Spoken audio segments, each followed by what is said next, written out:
Elisha ने उस स्त्री से, जिसके पुत्र को उसने जीवित कर दिया था, ये कहा था, तुम परिवार सहित कहीं जाकर प्रवासी के रूप में रहो, क्योंकि प्रभु के विधान से अकाल पड़ने वाला है, जो देश में 7 वर्ष तक रहेगा।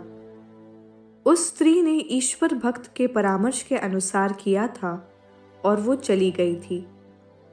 वो परिवार सहित जाकर फिलिस्तियों के देश में प्रवासी के रूप में 7 वर्ष रही थी।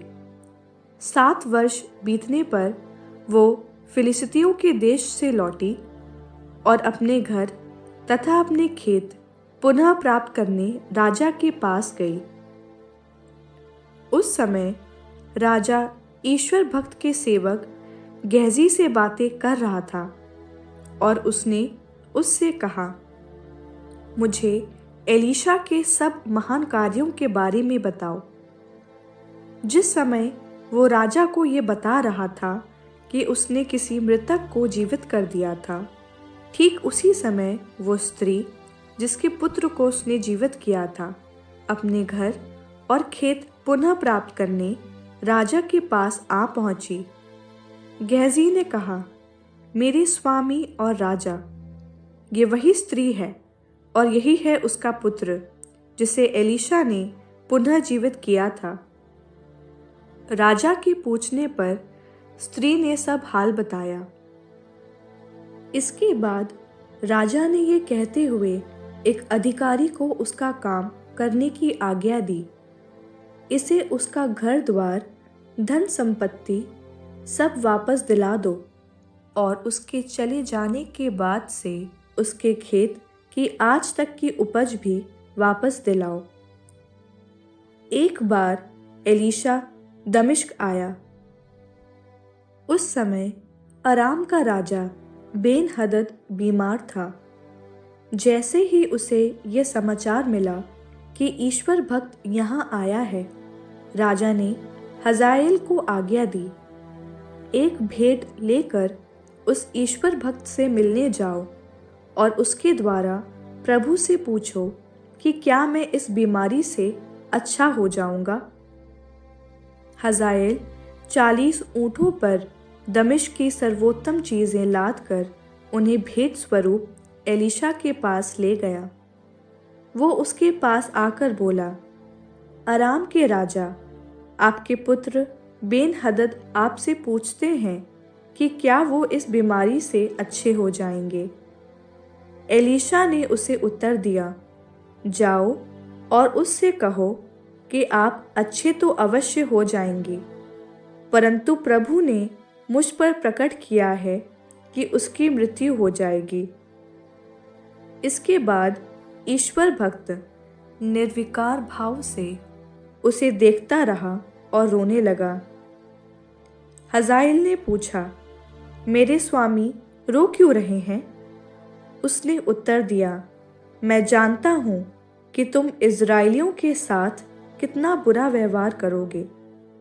तुम उनके गढ़ भस्म कर दोगे, उनके युवकों को तलवार के घाट उतारोगे, उनके बच्चों को जमीन पर पटक दोगे और गर्भवती स्त्रियों के पेट फाड़ डालोगे।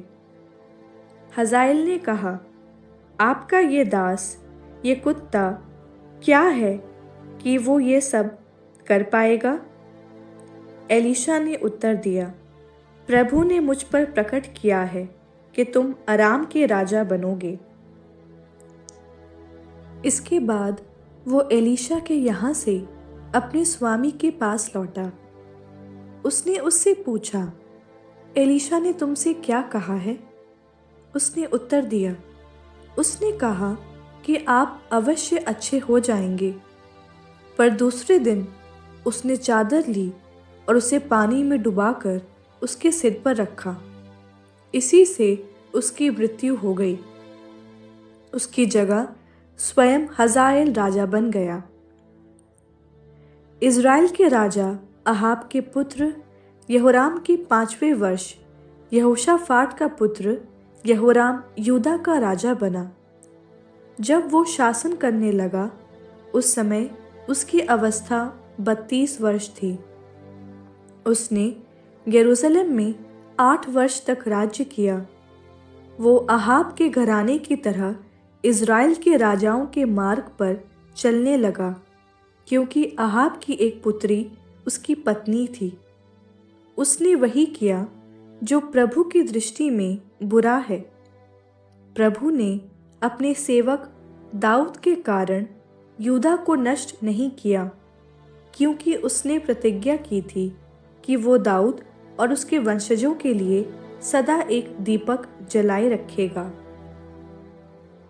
उसके शासनकाल में एदोम ने यूदा के विरुद्ध विद्रोह कर अपने लिए एक अलग राजा नियुक्त किया। इसलिए यहोराम अपने सब रथों के साथ साईर गया। उसने और उसकी रथ सेना के अध्यक्षों ने रात को उठकर उन एदोमियों पर धावा बोल दिया जो उन्हें घेरे हुए थे, परंतु यहोराम के सैनिक अपने घर भाग निकले। इस प्रकार एदोम यूदा से पृथक हो गया और यही स्थिति आज तक चली आ रही है। उसी समय लिब्ना ने भी विद्रोह किया। यहोराम का शेष इतिहास और उसका कार्यकलाप यूदा के राजाओं के इतिहास ग्रंथ में लिखा है। यहोराम अपने पितरों से जा मिला और अपने पितरों के पास दाऊद नगर में दफनाया गया। उसका पुत्र अहज्या उसकी जगह राजा बना।